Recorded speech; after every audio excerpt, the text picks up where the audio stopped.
What up, team? It's Murder Inc.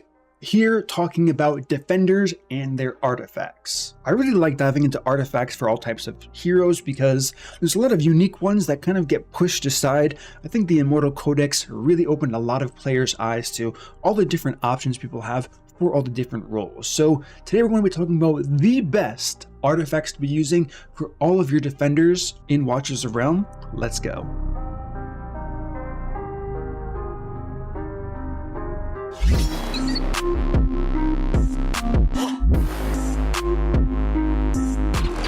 Alright guys, so as we said, we're talking about the best artifacts. And what are we going to start off with? You know it, Bastion Ring. This one's amazing. Of course, it's mythic quality, meaning it's red. The highest possible quality increases block by 1, physical damage reduction, magic damage reduction for every block unit, stacking up to 4 times. This one's pretty self-explanatory, right? This sounds strong.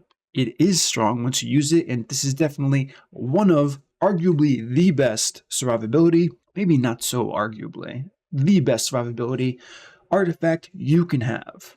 Now, the only time that isn't true is when we're considering exclusive artifacts. That's kind of going to be in a separate topic. It's going to be easier to get in the future, but we don't know that yet. Well, some people know that yet, but anyways, the next one I want to talk about is Goddess's Grace. Now, defense isn't as good as a lot of other stats for defenders. Could see a buff in the future? Yeah. There could be a heavier weight to resistances tied into defense in the future.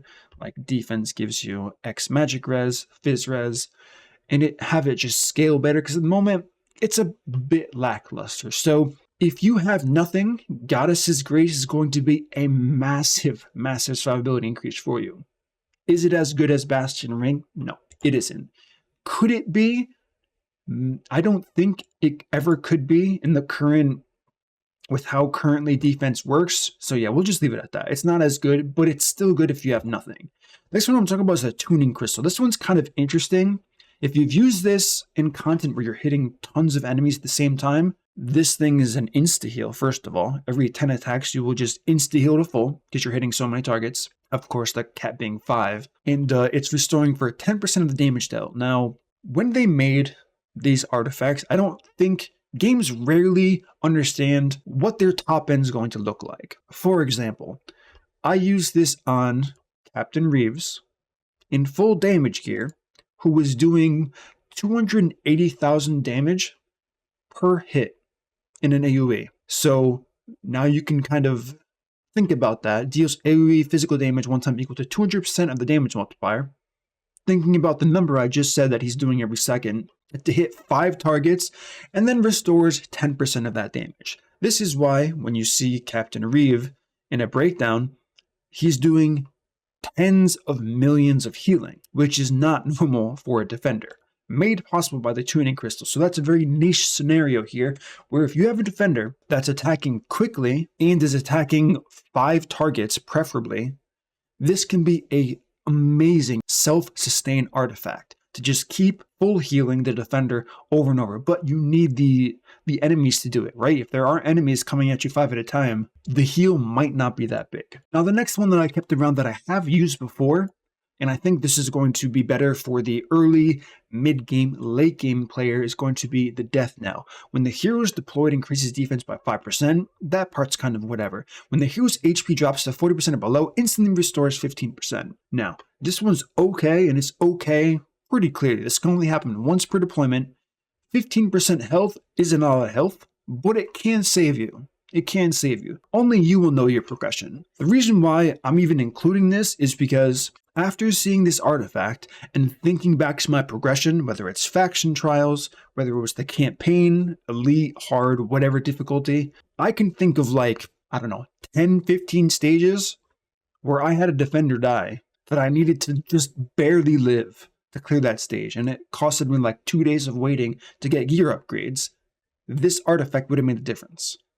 Like 15% sounds crazy, but you would be surprised as to how many times in progression, I don't have to tell you this if you've cleared the game, you know what I'm talking about. The times when you just almost get it. so many times and you know that there's RNG to it, but even your best RNG is still cutting you short. That's where something like this can really, really go a long way. So I recommend really reading what your artifacts do. There's a ton of random legendary ones that do different niche things. Those niche things can really help you. I only bring this one up because this one is kind of a standout out of the others, but give them a read through just in case there is something there that can help you. The next one is going to be the obvious damage dealer choice. Nothing else really comes close. As good as the tuning crystal is that I talked about, Bloodlust, Phylactery, this one takes the cake. 25% damage. Not crit damage, not any damage. So 1%, of course, stacking up to 25. This is incredibly strong for anyone trying to deal damage on a defender damage dealer. This is the one I've used on Torador and Captain Reeve when I didn't need the heals. Of course, I used the tuning crystal when I did, but swapping from a tuning crystal to a Bloodlust or from a Bastion ring to a Bloodlust, you notice instantly by just looking at the numbers the difference that this thing does. I mean, if you've used it, if you know, you know. We'll just leave it at that. Now, the next thing that I kind of talked about, but not really, but like also kind of, are the exclusive artifacts. I have a few. I have the one for Regulus. I think I have the one for Brokir and a few other. I'm just talking about defenders now, but during the ultimate increases the hero's max HP by an extra 20% and the max HP of allies within the ultimate range by 10%. A lot of these are strong, but also a lot of them are untested and they're only going to be level 1 for quite a while, so it's hard to compare something like this to a fully upgraded already strong artifact that I've already covered here. So in the future, when we get faster ways to upgrade these artifacts and there's less RNG to get in the ones you actually want, that's when we can do a video covering whose exclusives are really good, whose aren't as good, and what you should be looking out for. But a lot of the exclusive ones, again, they do a pretty decent job writing the breakdowns and artifacts. Not in the whole game, I know, but in the artifacts specifically, they do a pretty good job as to clarifying what exactly they mean. And I've noticed a pretty good trend among exclusive artifacts with that case in point. So those are the artifacts that I would personally recommend to count it all up. I will talk about the Heart of Thorn. This is something that I tested out. I really tried to make work when taking damage as a 10% chance of dealing damage equal to 14% max HP to the attacker. Now, 14% doesn't sound like a lot. It's not a lot. It will go up, of course, as you keep upgrading this, but the strat was you're getting hit by a lot of targets, which means you're taking damage many times, getting a chance each time you're hit, stacking a ton of health, doing a lot of damage that comes from that. Sounds good. However, it doesn't really pay off because the proc chance is way, way too low. Even if you're getting hit often, and the 14%, it's too low for a legendary. I kind of missed the mark on this one, but tested it, upgraded it. It helps if you need extra hits, like for sticks. I use this on a defender just to RNG a few extra hits in during that shield to get that number down.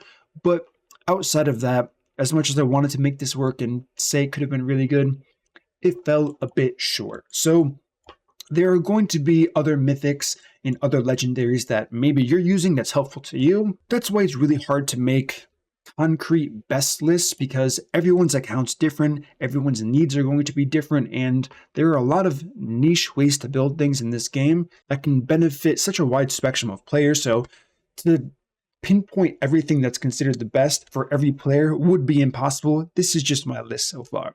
So if you enjoy content like this, smash that like button, subscribe with the notification bell, and I will see you all in my next upload.